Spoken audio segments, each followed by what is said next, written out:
The main function of mine and Alan's role is we'll do on-site support, on-site training. Also, if there's an issue on site, we go out and try and resolve it.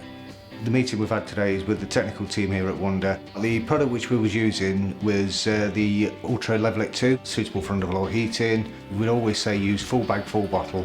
Mix it for a minimum of 3 minutes to break down all the polymers and such like which are in the product. We've also used the MSP, which is the multi-surface primer, which is now pigmented pink so that you can see where you've put it. I've taught at FE colleges, I've worked for the City and Guilds. I'm currently active member of the TTA, which is the Tile Association, on the Trainer Fixer Committee, and obviously with my full-time job as technical support for Instamac.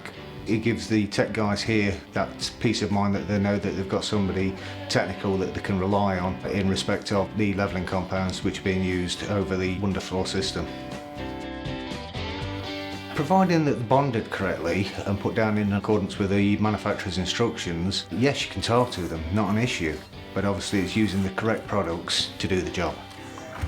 I've been tiling for a long time, so I know that if you do things as you should do, in accordance with the standards and the manufacturer's instructions, you will have no problems.